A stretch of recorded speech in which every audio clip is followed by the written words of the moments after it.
It's the Eagle Community Television Forum with your host, Gary Shorman.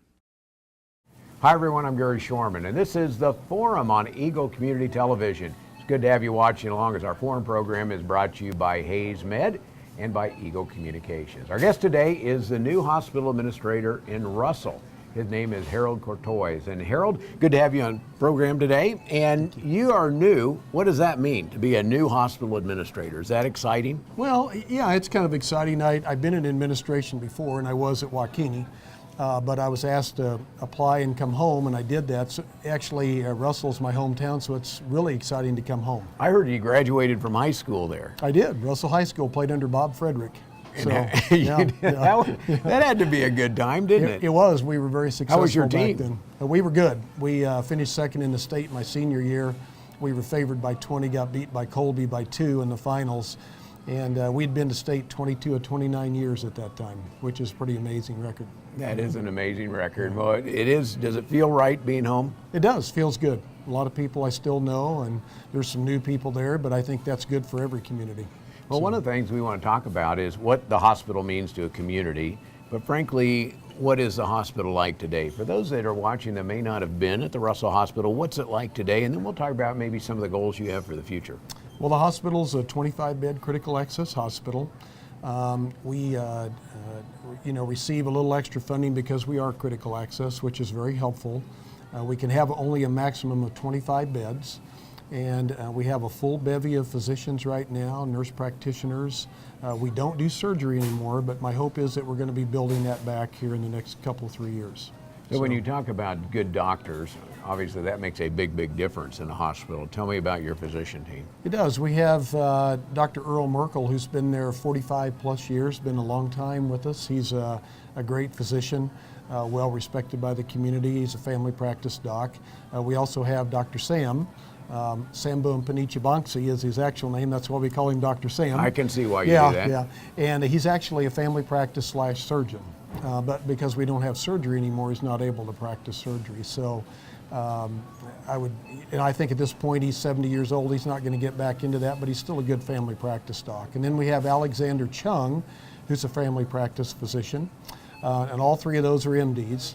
And he does a great job for us in the clinic and in the hospital. And we have a new physician just came to us this year, Chris Zielinski. He's a DO that came to us from Grand Rapids, Michigan.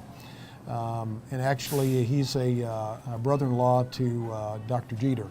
So he's been a great physician for us, very progressive. I've watched him work. He's a extremely good diagnostician, very good doctor, very comforting to have him on staff. And then we have Dr. James Anderson new on staff this summer. He's been contracted with us for several years, but he just came to us as an employee in July, and he's a rheumatologist, and he's actually out of Kansas City and moving out this way. He has a home in Gorham.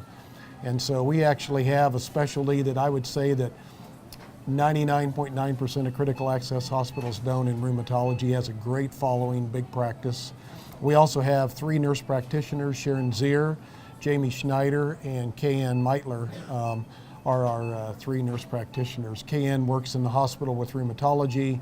Jamie and Sharon work in the clinic as family practice nurse practitioners. So we have a really good group of physicians, but we have even a more exciting front coming to us in recruitment. We have Dr. Terrell Summers coming to us. He's an MD. He'll be here next August and starting his family practice. He's works really well with Dr. Merkel and I think Dr. Merkel's the big one for him. And then we have a new recruit, which I won't mention the name yet until he's signed on the bottom line, but he'll be with us August of 2017. So really, we're not hurting for physicians like many small hospitals are. Well, it's great to see, because when we were talking earlier, and you mentioned Dr. Jeter at Hayes Med, how do you work with other area hospitals? Is that something you want to do? Is that something you try to build your own thing? Or how do you look at that? Well, I think in today's medicine, you want to do that. You have to do it, but you also want to do it. You have to do what? Work together? Work together. Okay. And there's several reasons why you have to work together. For one, as a group, we can get discounts on pricing. We can get better contracts out there, especially if we're affiliated with Hayes Med. Would give us a lot better pricing on managed care contracts, which would bring more money in the door. But at the same time, we would glean a lot of management items that we can't do because we're a small hospital from the larger ones. So policies, procedures, protocols, education we can all get from Hayes Med in a group like that. And how they would get paid is if we did affiliate with them in that regard, they would actually be able to write that off on our cost report and get money back. And so we wouldn't be money out of pocket, they would just get it back on our cost report, which is a great thing. Well, you mentioned that there are also some, I say, forward-looking programs that have some grants out there that have allowed some of the local hospitals to really work together. Yeah, there's 10 of us working with Hayes Med, 10 hospitals along with Hayes Med and KU Med Center that applied for a rural community integrated network for stroke and heart disease. And in that, it's kind of a threefold program. What it is that we would all have the same protocol for stroke and heart, which is really important. So we'd work, so if a patient came to any one of our hospitals, they would get exactly the same treatment. The other part is we would get a robot in our ER. Well, we will get a robot in our ER because it's already been approved.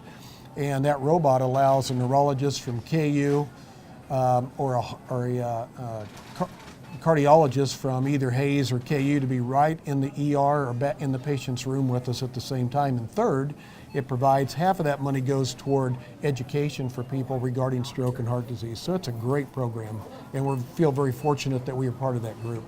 You mentioned also when we were talking about how you have an older population, sometimes it's really hard for them to get out on the road and drive somewhere. To have a local hospital with good docs really makes a difference. If something serious comes up, then you find where they need to go to next. But for that first step to be in the hospital, see a family practice doctor, and then decide where to go is really big for a community. It is, and for us, I think we have enough physicians, and here's the beauty of a multi-physician practice. It's more comfortable for the physicians because if somebody doesn't like something they do, then they can refer them to their partner. And I think that's really, you'll hear that from most specialists, it's really important. But even better yet, we're looking at some pretty exciting things that we can do with putting a new physician clinic on the front of our hospital. We're currently in the middle of a feasibility fundraising interview process for that. It'll be occurring the first week in October. And if that's successful and we get that clinic built, which I know we will, then we can take second floor, empty it out, and move it into the old clinic for outpatient. And at that point, then we can bring back some of those procedures that our seniors are traveling for right now. So really critical, and that would be colonoscopy, upper endoscopy, small surgical procedures, things like that. And so that would make us a better rounded hospital, and it'd be good on a twofold purpose. It's great for the patient not to have to travel, but second of all, it brings more money to our bottom line and makes us more successful as a hospital. Let's talk about funding, because there's been a lot of talk about funding and especially smaller rural hospitals.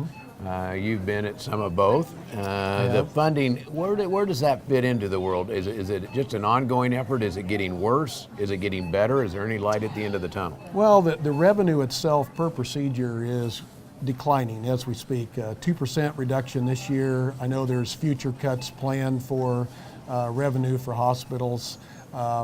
When you look worldwide, one of the things that we did when we talked about affiliation, when you look worldwide, we as hospitals in the U.S., we charge about $16,000 per discharge. Some of the countries with longer lifespans charge 4 or 5. And I think the government sees that, and they're trying to drive the revenue down and make us do things better, more efficiently, with less cost to the patient. And of course the government benefits because they're spending less money with seniors in Medicare. So well, you see that happening across the country. That baby boomer group, which I'm familiar with, getting older, and they're going to use the health system a lot more. They are, and what we're trying to do now is called total population health, and that's make our population healthier so they don't come to the doctor as much. And that makes sense. Why do we want to spend a big portion of our time unhealthy, spending money on physicians when we can live right and be healthier and not do that? And I think that's really important. And some of that comes in monitoring, following a physician visit at the clinic or an inpatient stay or a swing bed stay. As we follow the patient, we remind them about appointments, make sure they're taking their medications correctly, make sure they understand their discharge instructions in plain English. And it just makes for a better situation health-wise for patients and the hospital, and the fact that they're not coming back in as often. And I think that's great. The problem is it's kind of a dichotomy right now because we're still paid on volume. In the future, I think we'll be paid on that kind of quality. But in the meantime, we begin to see the decline, and across the nation right now, we're seeing flat numbers for inpatient. We're not seeing any increases no matter what you do. So inpatient stays are declining and the money's less. And like I say, it's almost a dichotomy of the way you're done, the way you're paid. You're paid on the volume, but they want more quality. And we see it swinging to the quality in the future. I don't know how many years down the road. So that's a good spot to take a break. We'll come back and talk about some of the things you have. I know some of the technology you're investing in and going to grow in. I know you moved back to Russell to make it a better hospital, so we'll talk about some of the things you see going forward as well. Okay, sounds good. Our guest is Harold Courtois, who's the new hospital administrator at the Russell Regional Hospital. Back with more after this.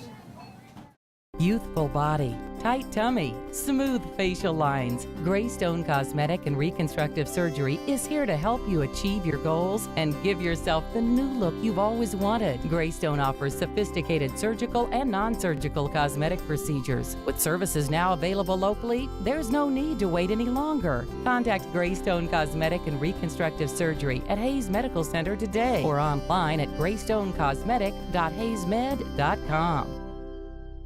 It's a beautiful day in our super high-speed internet great customer service neighborhood. Like you, this is where we live.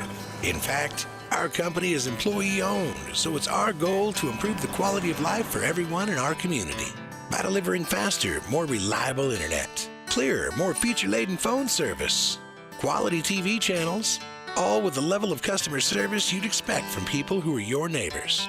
Eagle Communications. Our community connected.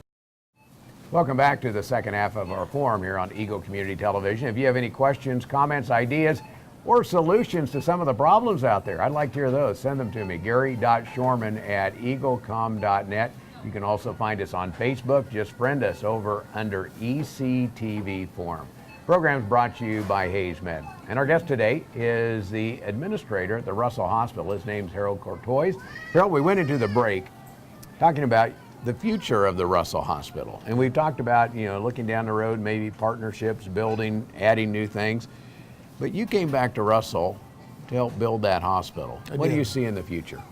Well, I see, I think some really good things for us as we begin to expand our services a little bit and try to keep people from having to travel for healthcare as much as possible. Having a local hospital is important. Especially for ER, for cardiac, stroke, other COPD, chronic obstructive pulmonary disease. All of those things are critical to quick treatment.